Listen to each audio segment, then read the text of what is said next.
Tony Oursler is an American multimedia installation artist. He began producing work in 1979 after completing a Bachelor of Fine Arts degree from the California Institute for the Arts.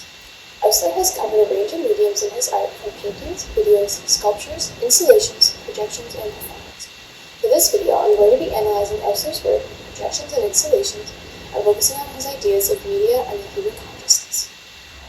In the early 90s, I fell upon these very small video projectors, which I had never seen before. They just came onto the market. This was one of these aha moments for me, and took it out of the box and started playing with it, and I guess naturally just videoed a face and reprojected it onto a small doll which I had. Oursler liked to focus on what he called his electronical effigies. These are videos of human faces that he then projects onto different sculptures and objects.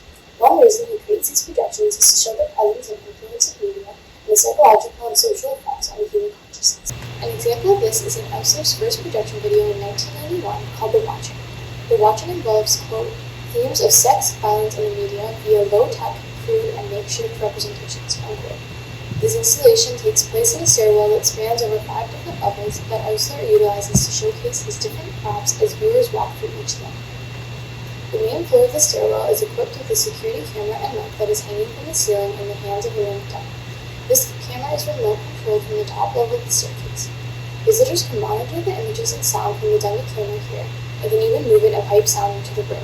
In this instance, the visitors have become the dummy and are seeing the world through the media's eyes. Part of Oursler's message behind this is to show how easily it is to be watched while you're watching something, and how easily it is to be sucked in by the media. People will make their way to the attic control room, possibly without knowing what is up there, and then they will get to watch where they have been before and use technology to influence the space. They feel they are in control, whereas others in a lower level are seeing them as just a dummy.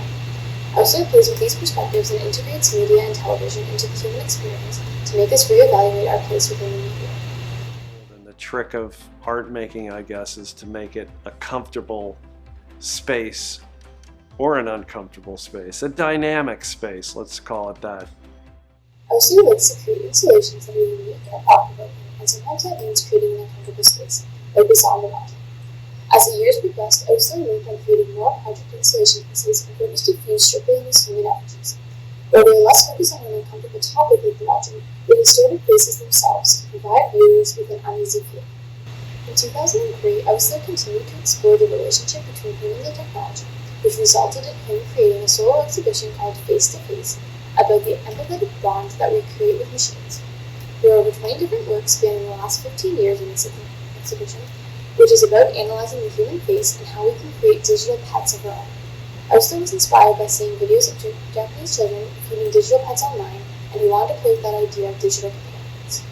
His creations are comprised of parts of the face which have been manipulated and distorted to create alien-looking creatures.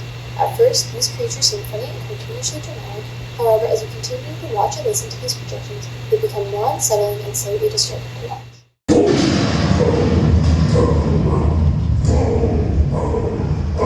Feeding back off each other. Help! I really don't understand how you could...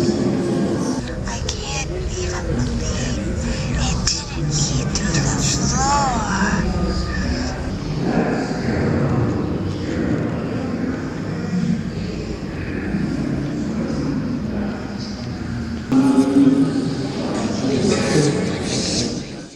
The text that these creatures are speaking is based off of Oursler's version and poetry, and how people talk to animals and recognize.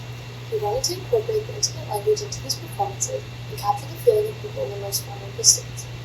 Paired with the grotesque installations, the text comes off as creepy and could be seen as cringy for viewers to watch. Oursler is illustrating that there are messages in what these creatures are saying, such as when a bodiless face is saying, quote, everything you know is a lie, everything you see is a lie, end quote. Oursler is trying to convey to the viewers that we need to be aware of what we are watching and to be wary of how much we let the media influence us. The 7 holes in your head, are a kind of passageways for information to come out and go in. The last work of Oursler that I want to note is the influence machine that he created in 2000.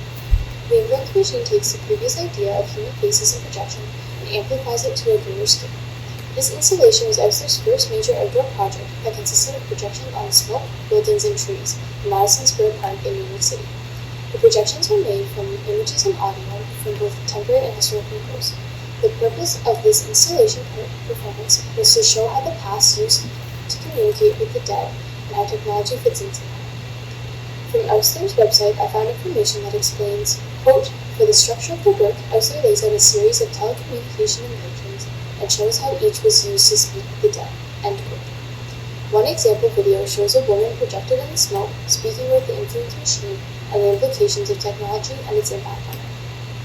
There's something to say about influencing a machine.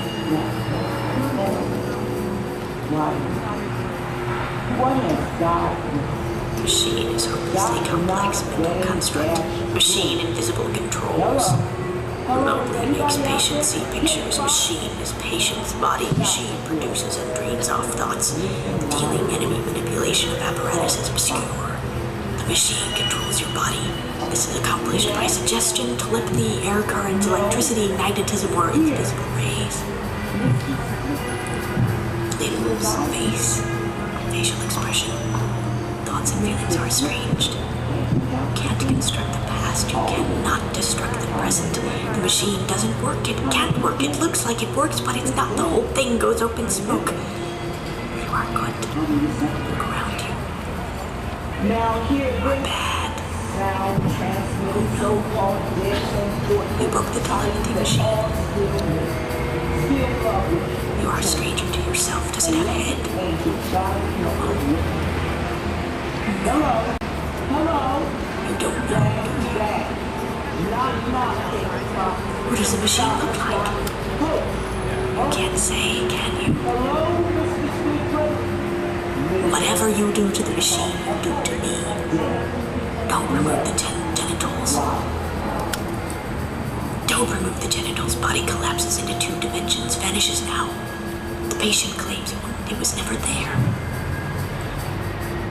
The woman's last words are about how whatever you do to the machine, you do to me, and body collapses into 2 dimensions. These are very powerful words as it makes the viewers think about the relationship between human consciousness and the machine, where there does not seem to be a physical body present and therefore just a product of the machine.